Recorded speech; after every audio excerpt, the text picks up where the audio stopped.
Assalamualaikum warahmatullahi wabarakatuh. Salam guru penggerak. Pada kesempatan kali ini, saya akan memaparkan hasil demonstrasi kontekstual modul 3.1 wawancara kepala sekolah. Dengan fasilitator Ibu Suci Mustika Hati, pengajar praktik Bapak Budi Santoso, dan saya sendiri, CGP Angkatan 11, Hera Restu Alsah. Tujuan pembelajaran khusus, yakni CGP dapat melakukan suatu analisis atas penerapan proses pengambilan keputusan berdasarkan pengetahuan yang telah dipelajarinya tentang berbagai paradigma, prinsip, pengambilan dan pengujian keputusan di sekolah asal masing-masing dan di sekolah lingkungan lain. Wawancara pertama saya lakukan dengan narasumber Ibu Ruisa Zunaida SPDMM selaku Kepala Sekolah SD Negeri Kelapa Nunggal 02. Selamat menyaksikan. Assalamualaikum warahmatullahi wabarakatuh. Waalaikumsalam warahmatullahi wabarakatuh. Ibu izin mengganggu waktunya sebentar ya. Kebetulan saya ada tugas untuk mewawancarai kepala sekolah mengenai modul pengambilan keputusan berdasarkan nilai-nilai kebajikan seorang pemimpin.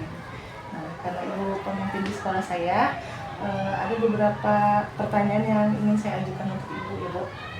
Iya, boleh. Insya Allah Ibu jawab dengan baik. Baik, pertanyaan pertama ya Bu. Untuk ini, selama ini bagaimana Ibu dapat mengidentifikasi kasus-kasus yang merupakan dilema etika atau rujukan moral, Bu?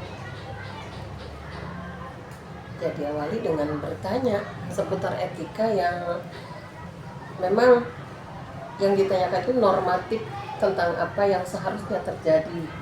Kemudian mengumpulkan fakta yang relevan dengan situasi dan mengidentifikasi pihak-pihak yang terkait dengan dilema tersebut.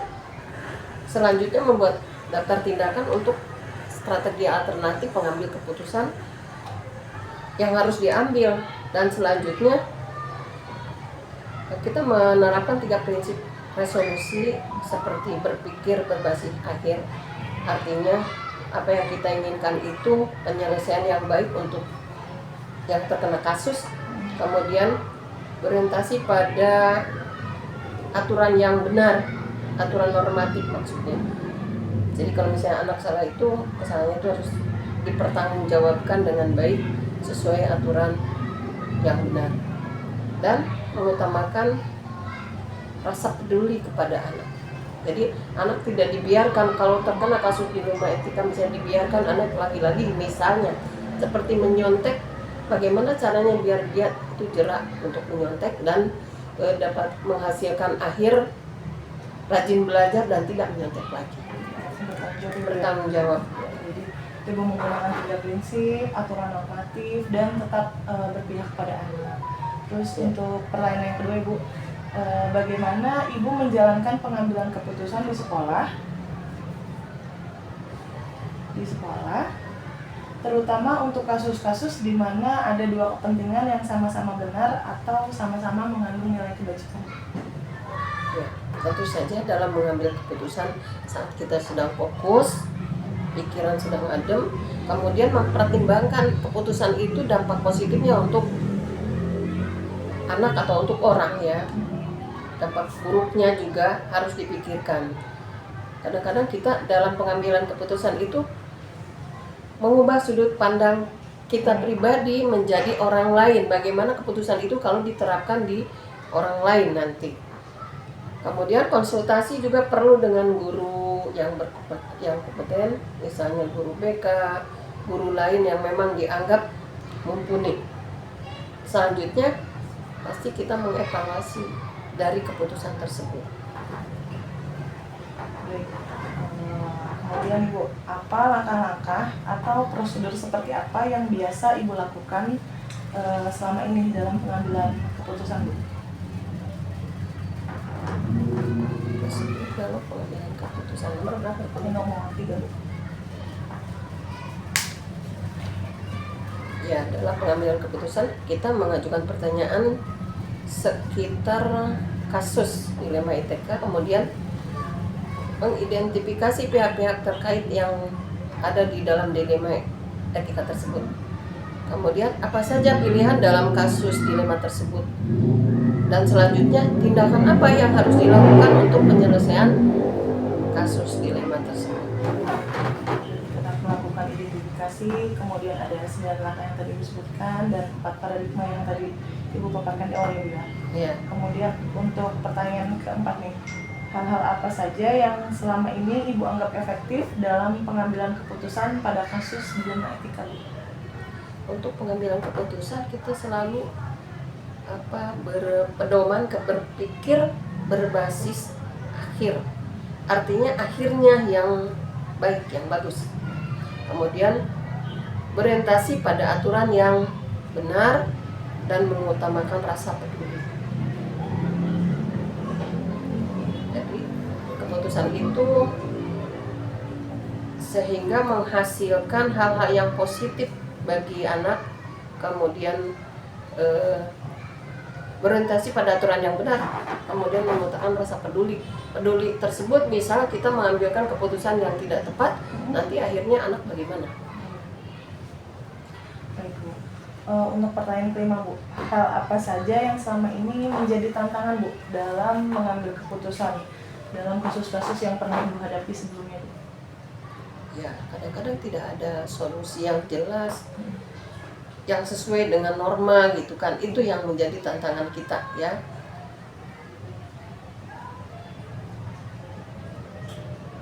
Terus Bu, apakah Ibu memiliki tata kala atau jadwal tertentu dalam sebuah penyelesaian kasus dilema etika, atau Ibu langsung menyelesaikan kasus tersebut di tempat, atau apa ada jadwal misalkan hari khusus untuk menyelesaikannya?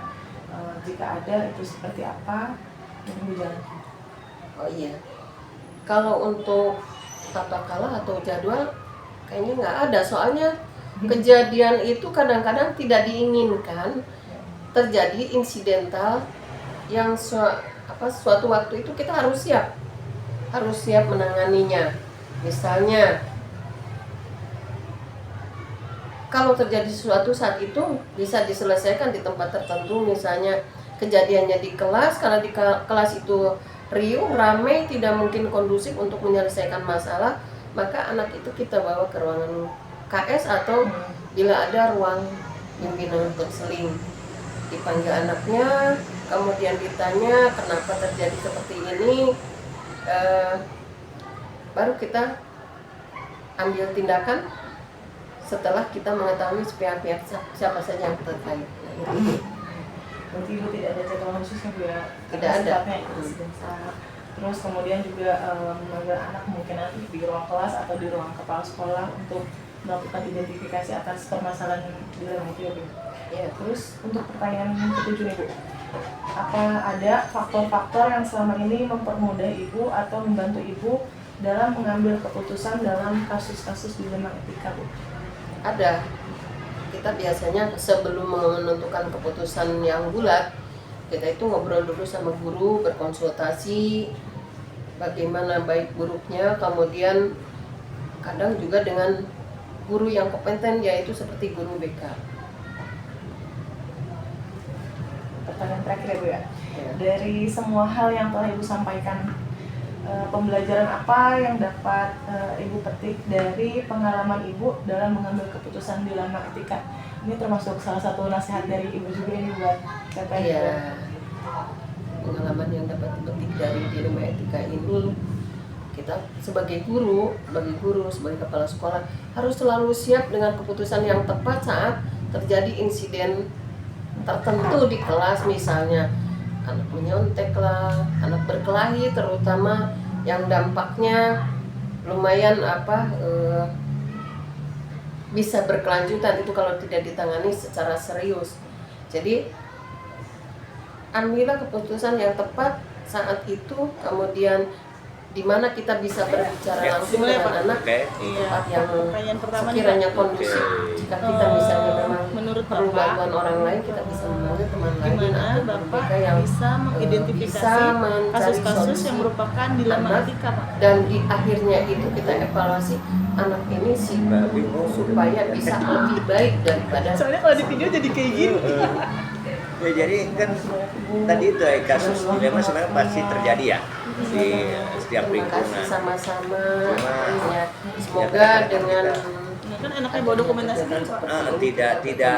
Tidak mengangkat secara serius ya. Maksudnya kadang-kadang inilah seorang pemimpin manakala ada terjadi sesuatu biarkan kita ngalir bisa aja kan. mengambil keputusan Ya. yang tepat untuk Tapi kebaikan. biasanya kalau saya Tadi.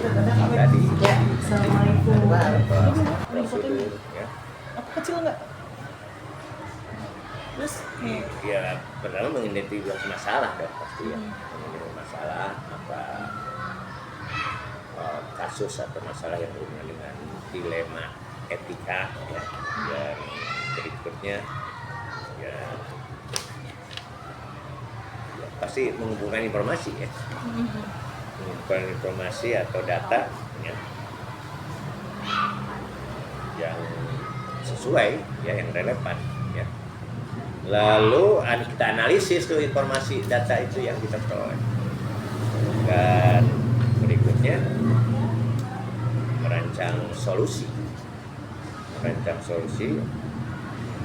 lalu mengkomunikasikannya dengan teman yang memang diidentifikasi memiliki kasus dilema, lalu ya kita evaluasi. Itu mungkin langkah-langkah yang biasanya secara prosedur ya, prosedur itu. Tapi kan kadang-kadang kita selalu ingin cepat selesai ya persoalan itu. Jadi kadang-kadang prosedur itu selalu dilakukan tapi tidak sistematis. Ya.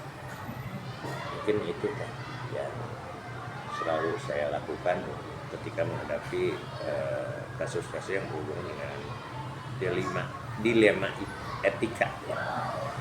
Terus pertanyaan selanjutnya nih Pak, gimana Bapak menjalankan pengambilan keputusan di sekolah, terutama untuk kasus-kasus di mana ada kedua kepentingan yang sama-sama benar nih Pak, yang sama-sama mengandung nilai kebajikan?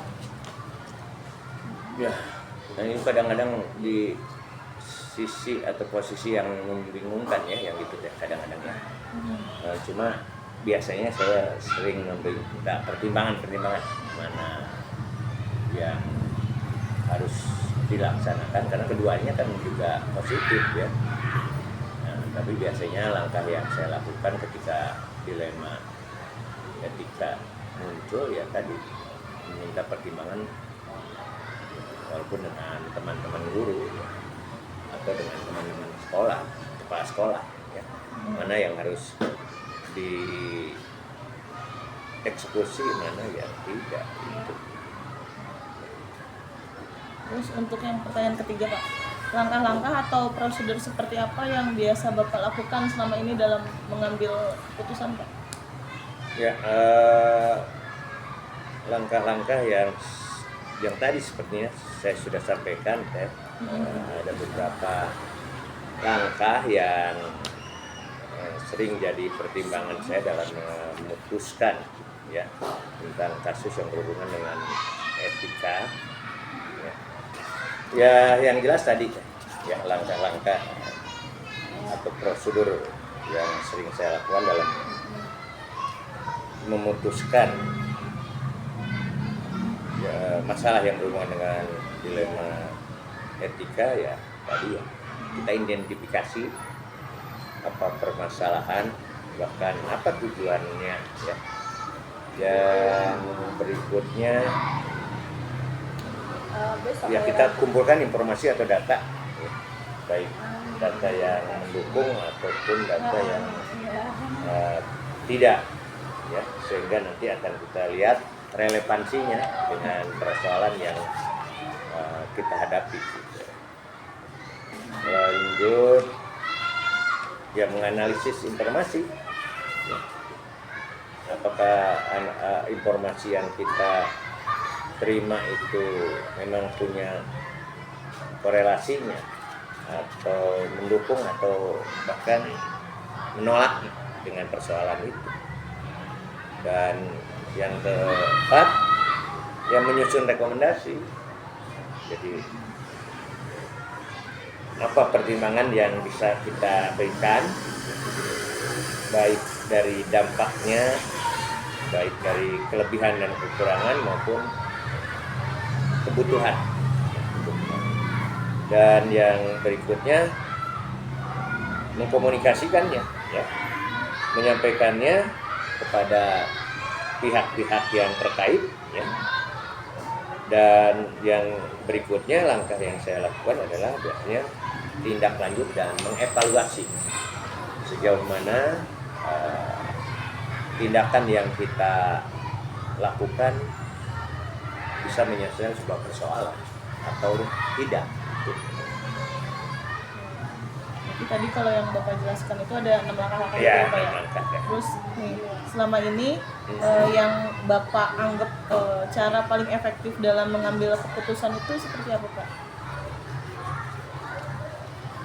Ya kalau prosedur ya tadi ya, dengan prosedur tentunya yang baik.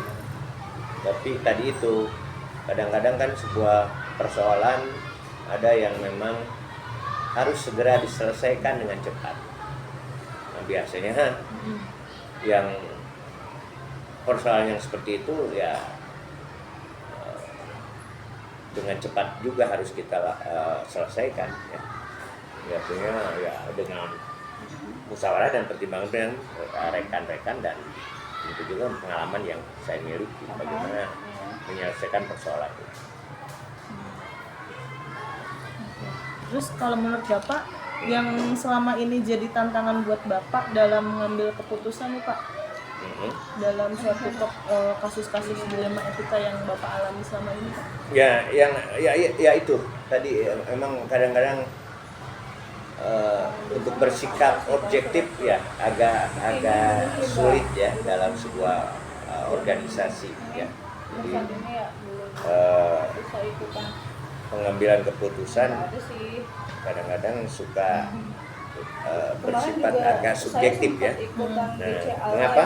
Ya karena biasanya dalam hal seperti itu sering terjadi konflik nilai, teh. Konflik nilai ya antara kita harus bersikap adil,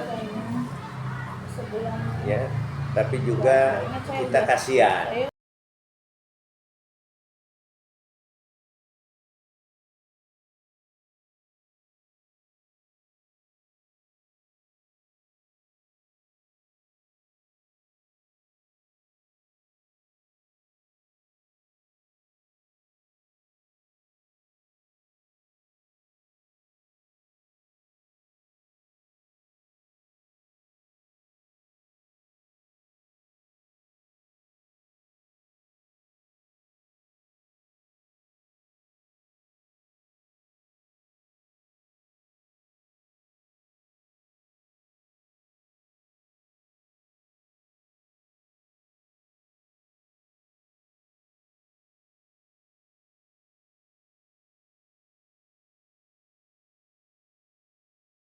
Ya itu teh, jadi ada konflik nilai. Iya. Jadi kadang-kadang kita harus bersikap adil, memperlakukan adil, tapi juga dua orang itu juga harus ada yang perlu dikasihani. Atau kejujuran, dia sudah jujur, tapi kadang-kadang juga konflik dengan kesetiaan, ya. Atau itu kewajiban, tapi juga dia punya kepentingan lain. Nah, itu yang biasanya sering terjadi, gitu ya. Yang berikutnya adalah ya ketidakpastian, ya. Jadi keputusan yang kita ambil kadang-kadang ya dianggap sebuah hal yang samar, ya. Pengajuan polisi kemana? Jadi kadang-kadang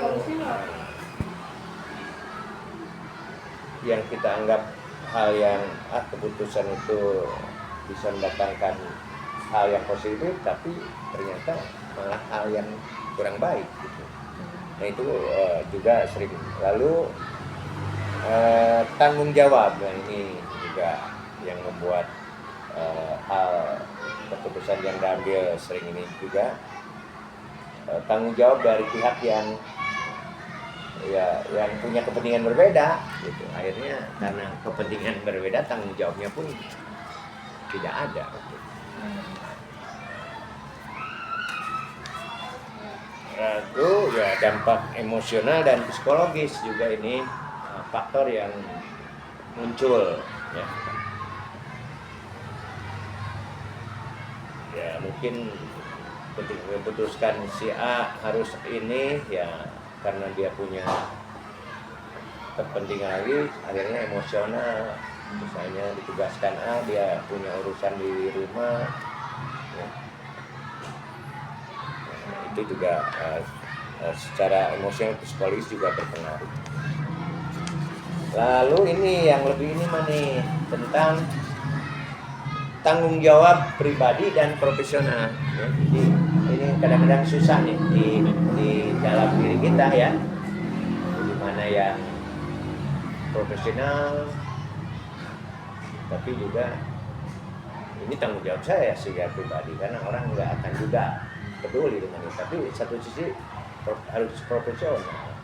Nah itu juga faktor ya yang mempengaruhi dalam mengambil keputusan tersebut ya Pak ya? Iya. Untuk pertanyaan selanjutnya nih Pak, apakah Bapak punya jadwal tertentu dalam menyelesaikan kasus? Apa misalkan ada sebuah kasus dibahas bersama di hari apa atau di hari itu gitu? Ya bisa dua alternatif sih deh ya. Karena kan persoalan muncul kadang-kadang tidak kita sadari dan sifatnya mendadak, tetapi harus ditangani segera. Maka kalau yang begitu ya tentunya tidak terjadwal ya. Tapi kita juga kadang-kadang kan mengidentifikasi gejala-gejala yang muncul sebelum kasus itu muncul. Maka biasanya ya kita buat juga planning ya, perencanaan. Misalnya ketika kita dengar ada konflik antar teman dari pihak lain, biasanya kita juga identifikasi dan misalnya kita undang untuk bertemu. Mungkin itu juga bisa terjadwal. Pertanyaan selanjutnya ya Pak, apakah ada seseorang atau faktor-faktor yang selama ini mempermudah atau membantu Bapak dalam mengambil keputusan dalam kasus dilema etika? Ya, kalau seseorang mungkin ya biasanya dalam dunia kerja kita biasanya ya pengawas atau teman-teman kepala sekolah yang lebih senior yang juga mungkin pernah mengalami persoalan itu ya. Tapi kan tadi kita juga apakah pengawas teman profesi kita juga waktunya memang pas ketika kita butuhkan ya, itu juga kadang-kadang tidak ke sana. Apalagi sebuah persoalan ini harus segera diselesaikan, artinya ya banyak pihak sih sebenarnya, banyak pihak kalau disebutkan satu persatu. Kalau faktor yang tadi ya faktor pengalaman biasanya, faktor pengalaman itu modal, dan yang berikutnya adalah sikap keberanian ya mengambil sikap, karena kalau tidak berani kadang-kadang persoalan itu malah bukan selesai, malah membesar ya, melebar ya. Itu mungkin yang bisa saya sampaikan. Pertanyaan terakhir nih ya Pak, dari semua yang telah Bapak sampaikan dalam kasus dilema etika nih, pembelajaran atau pengalaman apa yang berharga atau yang bisa bisa terpetik gitu Pak Ya. dari Bapak mengambil keputusan gitu? Iya. Ya, yang pertama, ya saya suka itu juga tadi. Ya, ternyata menjadi pemimpin itu bukan berdasarkan dengan konteks ini ya, dengan konteks pengambilan keputusan. Ternyata bukan dari hasil belajar di sekolah ya, Iya. lebih kepada pengalaman hidup ya. Nah, di dalam kasus ini ya banyak hal yang bisa dipetik ya, tapi itu tadi ya, bahwa pengalaman bagaimana kita menyelesaikan sebuah kasus ya bisa kita rasakan sekarang ini. Jadi kalau kita dulu menganggap seseorang ketika memutuskan sesuatu gampang-gampang, ternyata ya praktiknya ya berat gitu ya. Yang selanjutnya bahwa ada kepuasan ya, ada kepuasan ketika apa yang kita lakukan dengan konteks dilema etika itu diterima oleh semua pihak ya, itu ada kebahagiaan, ada kepuasan. Tapi kadang-kadang juga ada kecemasan ya, ada kecemasan ketika keputusan yang kita ambil, yang kita anggap adil, yang kita anggap bijak, ternyata belum tentu diterima adil atau bijak oleh pihak tertentu gitu ya. Nah, yang berikutnya ya bahan refleksi bagi kita ya. Refleksi bahwa memang dalam mengambil keputusan itu ya kita harus perhatikan tadi dua sisi yang kadang-kadang kepentingannya beda ya. Apalagi sikap dalam menerima keputusannya juga dengan sudut pandang yang berbeda ya. Nah, itu mungkin hal-hal yang bisa saya petik dalam memutuskan sesuatu yang kadang-kadang tadi punya versus dengan dilema etika. Terima kasih banyak Bapak.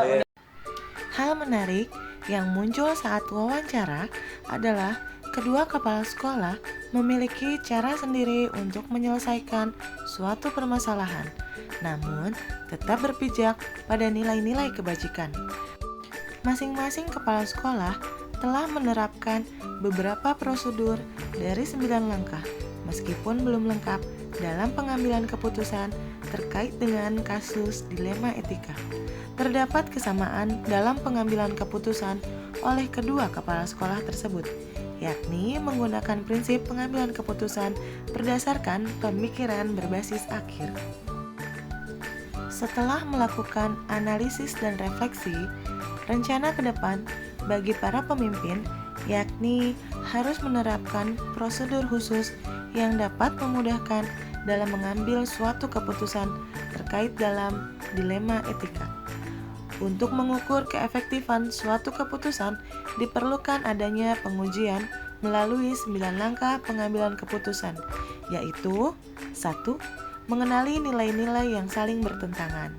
2. Menentukan siapa yang terlibat dalam situasi. 3. Mengumpulkan fakta yang relevan. 4. Pengujian benar atau salah. 5. Pengujian paradigma benar lawan benar. 6. Melakukan prinsip resolusi. 7. Investigasi opsi trilema. 8. Buat keputusan. 9. Lihat lagi keputusan dan refleksikan. Rencana penerapan saya di masa yang akan datang adalah jika saya dihadapkan dengan situasi dilema etika, maka saya akan menerapkan 9 langkah dalam pengambilan keputusan dengan memprioritaskan kebutuhan murid dan berpegang teguh pada nilai-nilai kebajikan. Saya akan terus melatih kecakapan saya dalam membuat keputusan dengan memperbanyak praktik, terutama dalam hal menghadapi kasus peserta didik saya, baik di lingkungan kelas maupun di lingkungan sekolah. Kesimpulan, setelah mewawancarai kedua kepala sekolah yang berbeda, diperoleh suatu kesimpulan dalam menghadapi kasus di sekolah. Sebagai seorang pemimpin pembelajaran, kita harus melihat serta mempertimbangkan beberapa hal seperti paradigma, prinsip, dan juga 9 langkah dalam menyelesaikan suatu kasus. Diharapkan kasus tersebut dapat terselesaikan dengan baik dan tidak ada pihak yang dirugikan satu sama lain. Penyelesaian kasus harus ditelaah dengan baik, hati-hati, berpihak pada murid, dan diselesaikan dengan positif. Terima kasih. Salam guru penggerak. Teruslah menjadi guru yang tergerak, bergerak, dan menggerakkan. Terima kasih saya ucapkan kepada Ibu Ruisa Zunaida SPD MM selaku Kepala Sekolah SD Negeri Kelapa Nunggal 02 dan Bapak Dede Lukmansyah SPD selaku Kepala Sekolah SD Negeri Bojong 02 yang telah menyempatkan waktunya untuk melakukan kegiatan wawancara ini. Wassalamualaikum warahmatullahi wabarakatuh.